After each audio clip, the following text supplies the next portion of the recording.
Let's take a look at how we might go about finding the derivative of a function like f of x, where the numerator is defined for us as x cubed plus 2x, but our denominator is not defined for us. It's just represented by a function g of x.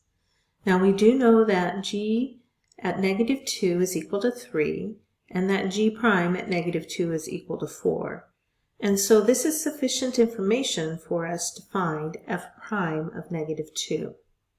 So notice that this function f of x is set up or defined as a fraction that the quotient rule can apply.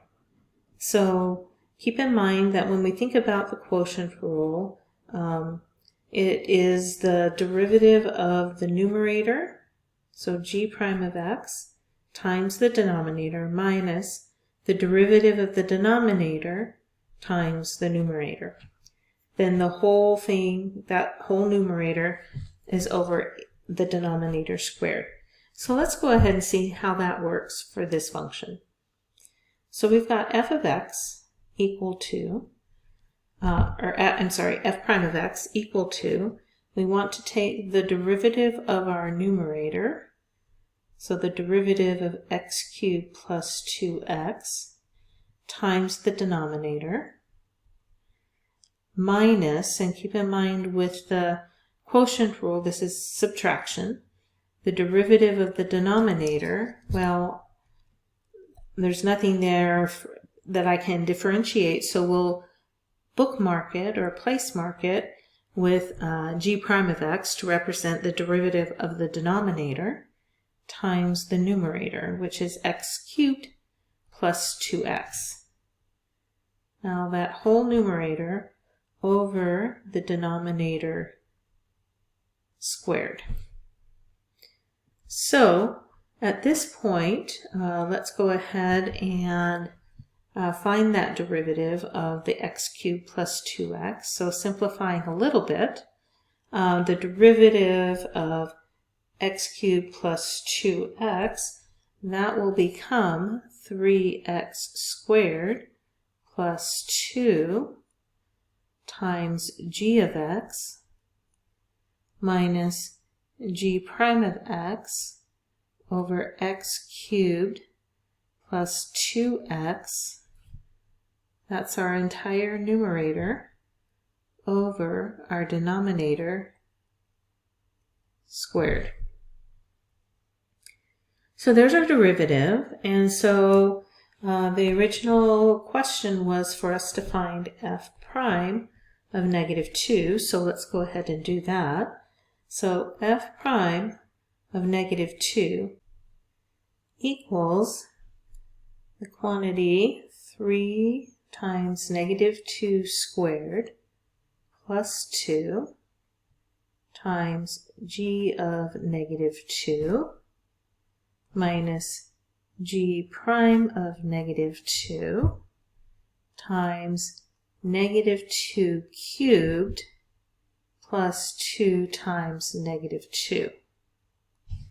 Okay, that's our numerator over our denominator, which is g of negative 2 squared.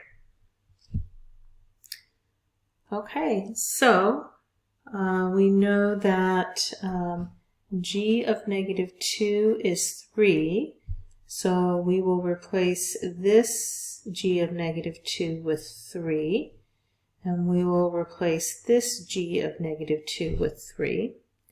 And we know that g prime of negative 2 is 4, so we will be replacing this g prime of negative 2 with 4. So let's go ahead and see how this works out. Okay, so we've got negative 2 squared, which is 4, times 3. So we've got 12 plus 2 times 3 minus 4 times negative 2 cubed is negative 8 plus negative 4. So negative 8 minus 4 over, and then on our denominator we have negative 3 squared, so we have 9. Continuing on, let's see, we have in our numerator 12 plus 2 is 14. 14 times 3 is 42, minus we have negative 8 minus 4, so negative 12. Negative 12 times 4 is negative 48. And then our denominator is 9. Now, adding our numerator, 42 minus a negative 48 is going to give us 90 over 9, which simplifies to 9. So f prime of negative 2 equals 9. I hope this helps.